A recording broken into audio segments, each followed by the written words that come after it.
Rocket Punch fans! Are you ready to become a hero, just like your best friend, me? Well, you can, with this awesome new role-playing game. Yes, play... Oh, no. A new one. Yes, play the new Invincible TTRPG by Free League Publishing. Let's go check it out. Hey guys, welcome to the table. And after the unboxing, I've had some time to look through the Invincible RPG.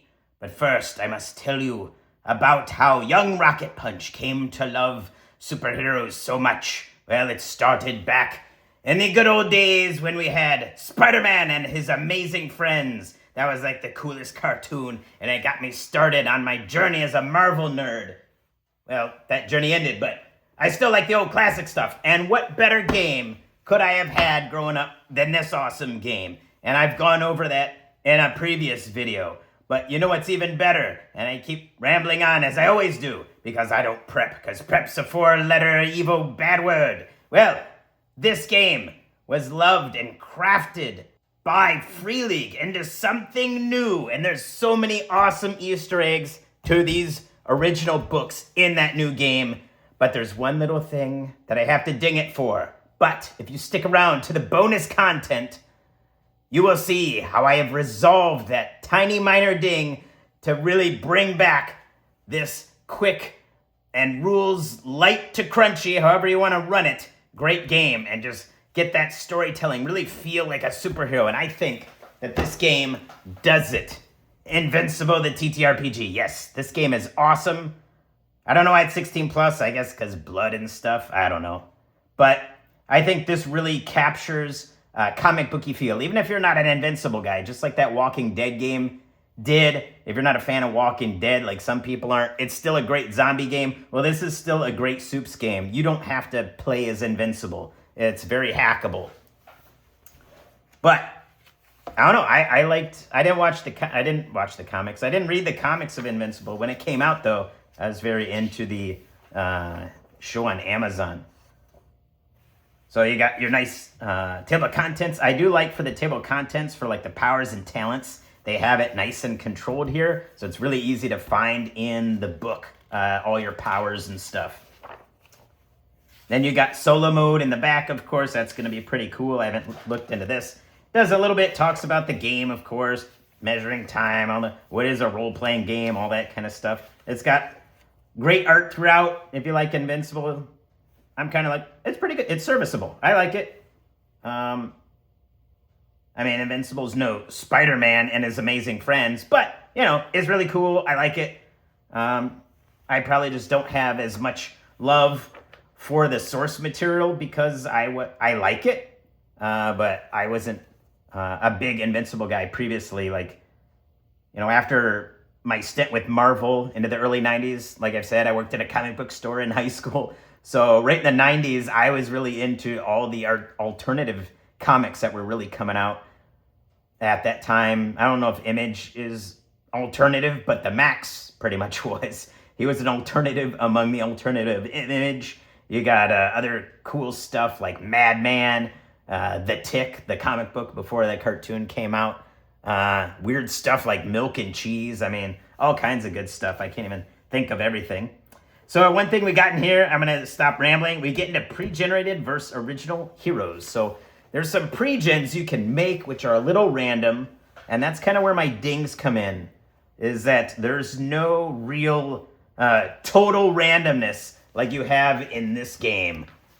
Like, you can just make the wildest stuff, a full random character. And it was always fun as a kid to just roll up random characters and try to make that random power kind of mean something and come together into some kind of cohesive hero. Oh, hey guys, it's me, Rocket Punch. I'm here in my karate gi to ask you to come join the Rocket Punch Dojo. That's right, become a member on YouTube or on my Patreon. At the black belt level, you can come join me, Rocket Punch, on my cool, very own Discord channel, and you can come play games with me and my other buddies. And for every dollar you generate, helps Rocket Punch grow into a great channel of mediocrity. I mean, coolness, yeah, being cool. And it really helps me buy more games so I can show all you guys. So every Dollar is going to a good cause and not just going into my pockets. Now, temporarily, and then it goes to Free League. They own my bank account. So if you got the grit, join the Rocket Punch Dojo and be cool like these guys over here. So first thing, you got some archetypes that you can kind of like blaster, brains, brawn. It doesn't do anything. It's just some flavoring. Like I say, you got your attributes by rank. It's a classic Year Zero engine. So you're just going to distribute points however it makes sense. But you can play like my favorite, like a upstart or a street defender. I'm not really a Guardians of the Global Guardian fan as much. I want to start at the bottom. I want like street level crime and stuff, street level problems and weird stuff. Yeah, so if you've got oh, here we go. Stop rambling. Your attribute score descriptions. Okay, what do we have here? Poor, typical, good, great, extraordinary, incredible, amazing, spectacular, phenomenal, outstanding, tremendous, invincible. What was those old ones again? Yeah, they couldn't exactly do it, but you have the same, right? Feeble, poor, typical, good, excellent, remarkable, incredible, amazing, monstrous, unearthly, and then the weird stuff. So that's kind of a first little Easter egg there, which is pretty cool. Like you got you're going to have your health and resolve. Your resolve is going to allow you to basically push yourself and take stress. And that's going to be your reroll mechanic.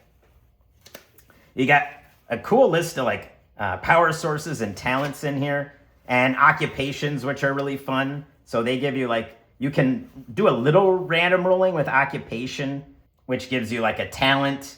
It gives you some resources and some social hooks and things, which I like. Hooks are always cool.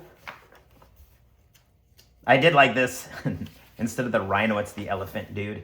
You got some cool little personal stuff. You got some relationships, as most Free League stuff has, which I like.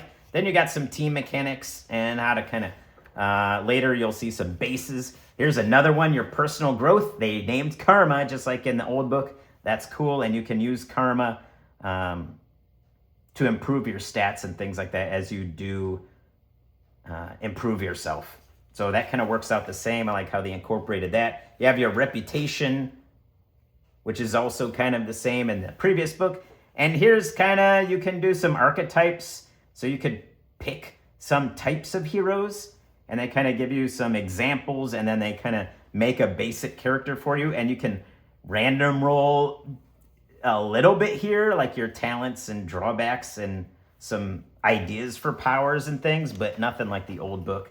You got like the gadgeteer, the icon, so like your Superman-ish type of character, metamorphs, power suits, like Kamen Rider, or those other lame dudes. Shaper, Sharpshooter, I like that. I really like that character. I don't think they used him. Vigilante, you know. I liked Rexplode. He was one of my favorites. Then you got just your awesome power and talents tables, and they have a lot. You have a couple different types of powers. You have like your attack powers, which are offensive stuff, right? You got your control powers, which allows you to manipulate the environment. Defense powers, like armor and stuff. Modification powers, like phasing through a wall. Movement powers, like burrowing, right? You want that power. And web slinging and stuff like that. Sensory powers, you know, telepathy and stuff. They have these power cards, which I didn't back because I don't need random by card. I need dice randomness. Then you got, I like this a lot, the power sources. That's really cool. So you can roll on that, which is nice that it's random. So you can, you know, come with different ideas for how to make that character. And then it just goes over all your basic things. And it's kind of like Savage Worlds in a sense, where you just have like blast power, and it doesn't really say, is it a heat vision? Is it laser vision? Is it whatever vision? So it's kind of like you just have a power, and you have, I forgot what they call it. Oh yeah, trappings that you can kind of do whatever you want with it. So like here it says energy beams, firearms, lightning bolts, trick arrows. You got a whole bunch of really cool powers, dimensional travel, darkness control. So you can be a edgelord, gravity control, light control, luck control. I mean, it's all the basics. And then after reading this, it's pretty easy to come up with your own because it's just some dice pool mechanics and things like that. So it's not that hard. Now you got sorcery, which, telekinesis, so you can levitate styrofoam plates. That would be like my superhero's ability. That would be his drawback. Like, I can use telekinesis, but only on styrofoam. That's a very cool. That's cool. Dinosaurs. Immortality, immunity. You know, all your basic stuff. Duplicate. I don't think there was anything in here that I was really surprised by. Oh, there is one. Yes. Signature item. So I can make Henshin Belt as my awesome thing. So it's really cool. You have a special item that enhances your capabilities and serves as a focus for your powers. Choose one attribute. When using your signature item, you get a +2 dice to all your rolls. And then there's like different levels. You get to increase that. Blocking, throwable item, item dependent. So there's all kinds of things that you can do, like rare metal alloy shield, magical cloak, forever blade, hex crystal hammer, or like a jacket that just has an unlimited amount of shurikens in it or something like that. That would be like some crazy ability. So you could have like dimension door, like interdimensional hammer or something like that. That would be really cool. So I like that. It kind of leaves it open. You got your movement powers like burrowing. You got your swinging, super speed. You got sense powers, clairvoyance, telepathy. All the same stuff. I don't know what that is. Magic dog. Then you got talents, which are just like little tweaks to your character, like fast reflexes, find weakness formable, determined, mighty, medic. They all give you just like +2s on certain rolls. So it makes it really fast at the table. Drawbacks. So taking a drawback, you know, you limit your power, but you can increase the dice pool. Rolling dice, standard Mutineer 0, you get you get 6-sided dice pool. 6s pass, 1s are nothing unless you push it. Then any 1 you get now reduces your resolve. So you only get 1 chance, but you can push a skill. Goes over your rounds, initiatives, actions, all the standard stuff. There is a cool ability for aerial movements in here.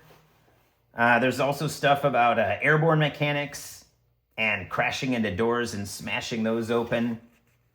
Slugfest stunts whenever you're punching. If you get more than 1 success, more than 1 6, you can do double damage. You can knock back the character. You can stun them. You can bang their head. You can trap them, disarm them, deadly hit. You know, anything you kind of make, even, you know, whatever you thought of a cool idea, you could just run it by the GM and he's going to say, for sure. Maybe use your extra successes in smashing a car to make like the old Incredible Hulk boxing gloves made of car halves or something like that. Wrecking Zone, this is a cool mechanic that wasn't in the other game. I like this. So as part of a slugfest attack, you can choose to wreck the zone you're in. Wrecking a zone means tearing it up and using objects from it to hit your opponent, throw at them, or even smash your opponent into them. So that really makes that comic booky feel, right? You get bonus dice to the attack roll. The attack can reach an adjacent zone, and once wrecked, the same zone cannot be wrecked again. So it's all determined by your strength. So like to wreck an office interior, you need at least a 4 in strength, and you get a +1 bonus attack. So maybe you pile drive them through office cubicles or something like that, or printers or something like that. Warehouses, city street, woods, building, and cliffs. So you need a strength of 9, but it gives you a +6 on like picking up a cliff and throwing it at someone, I think.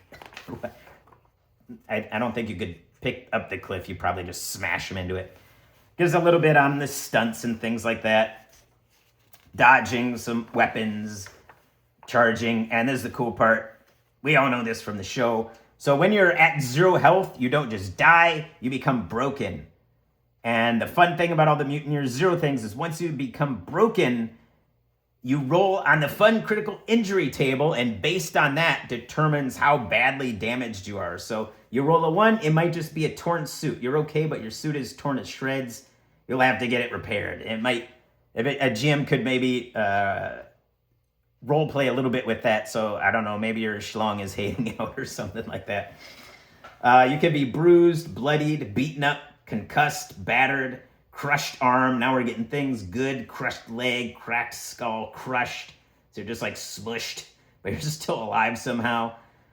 Skewered head crushed and torn apart. Those two instantly kill you, but the rest are like few months to weeks to days to a few hours of healing. How to recover health, how to use your stress. It's kind of the same in most games. Now we start getting to more good stuff.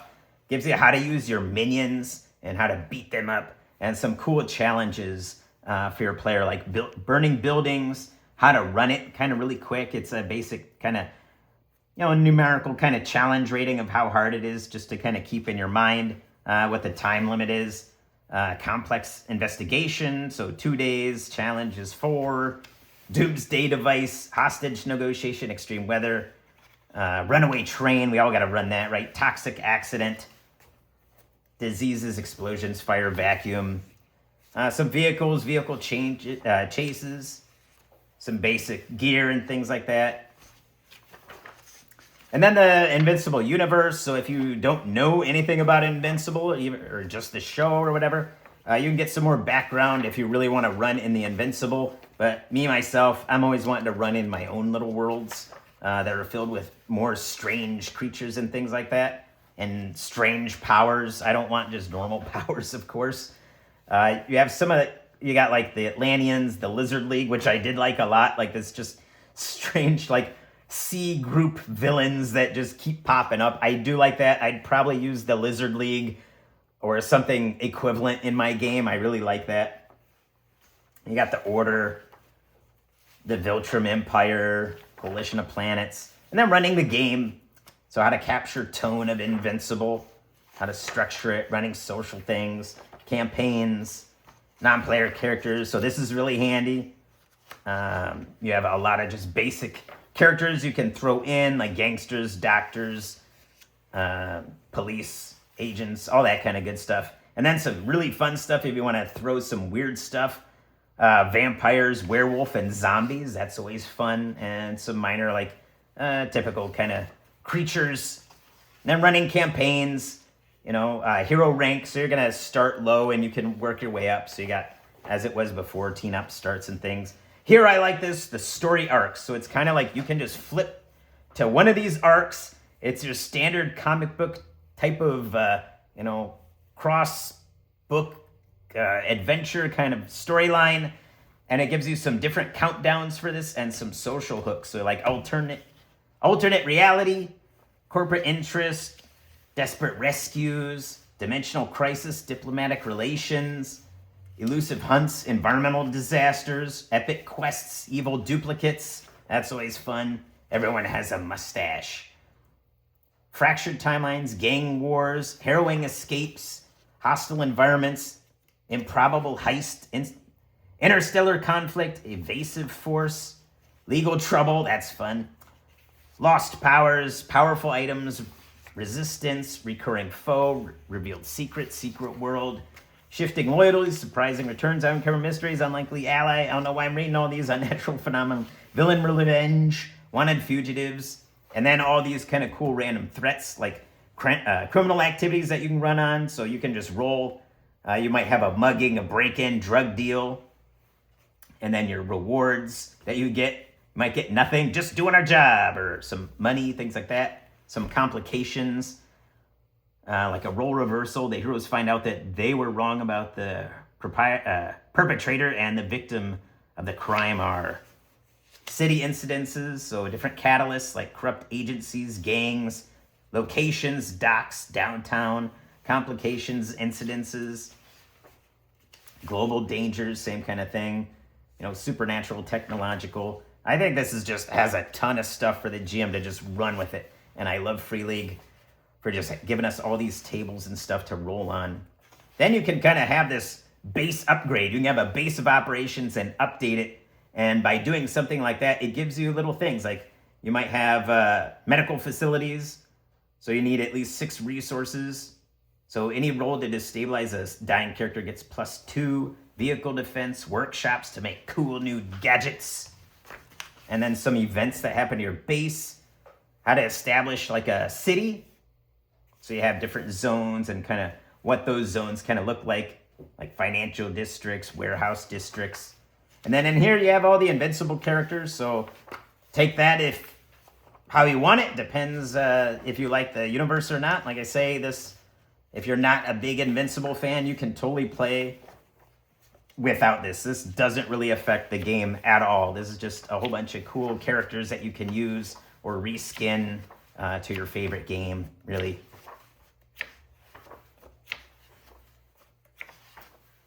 I like Kill Cannon. He's just a great, coming in at the last minute kind of like basic thug type of character. And I really loved Machine Head, just those kind of strange characters. That seems like something out of Savage Dragon. Mecha Maid. Yes, please.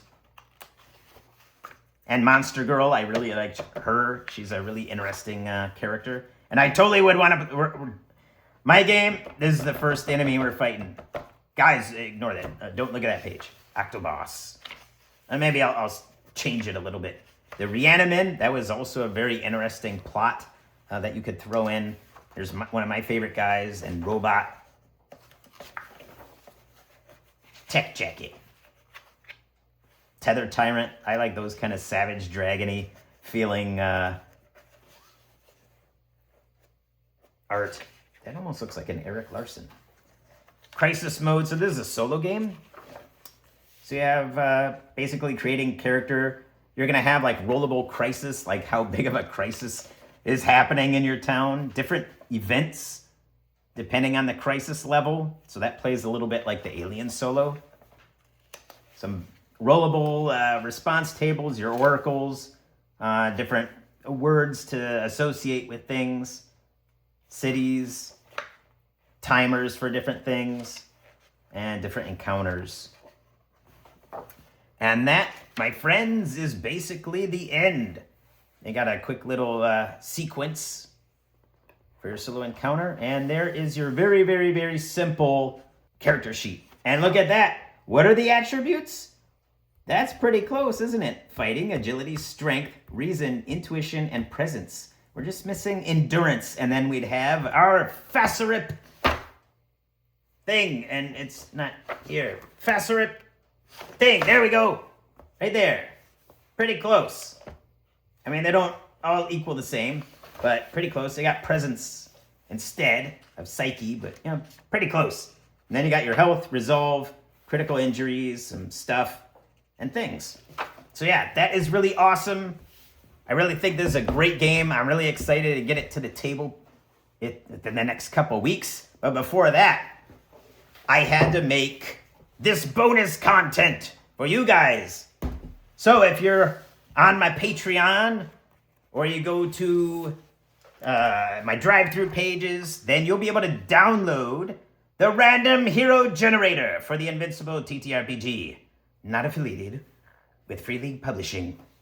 So roll, discover, become a hero. And I got this crazy royalty-free classic comic character. So that's just the cover page. But in here, what is this? You can create now completely random character, just like you could in the old game. You're going to roll up your hero rank. You're going to roll a primary attribute, because I didn't want to roll through everything. That would be too much like the old game and take a lot of time. And it doesn't, because you kind of different mechanics. So what I did is you're just going to roll your primary attribute. So what kind of, what's going to be your highest point value. And that'll kind of allow you to kind of figure out what your character is. And you can also roll a secondary if you want. So you might be fighting and reason. Well, it could be Batman. Or you could be agility and presence, so Spider-Man-ish. Or reason and intuition. I don't know, Reed Richards or something. Kind of influence what kind of character you are. And then we have a score. So that's just, I took that table out. Just so you can have a reference of basically how well you are at each of those. Then for the power sources, that was a random roll, so I just copied just the name, so you have a quick reference to that, and everything has what page number it's on. Then occupations, that I made that into a random, so that's totally random, because that's fun. And then all the powers, so at first I roll on the category, depending on how many powers you can have. And then I have like your attack, your defense, your control, your modifications, movement, and sensory, all on D100s. This is all D100 rollable. And then same with talents. Now you can immediately take flight. Or you can use these additional optional places. So you have some drawbacks if you want to randomly roll those, or some rolls if you want to also roll that, which was just kind of a list. You can roll that. And if you're really lazy and you really want to use those archetypes, but you're not sure which one, well, now we can random that and then roll into those random tables. So I have on here like the beacon, the icon, the metamorph, all those, and then what their kind of role is in the thing. So I referenced everything. So there you go. Now it is complete. Now it is a complete game. So download those, join my Patreon, click like and all that gobbledygook, and we'll see you again on the next Rocket Punch. Later.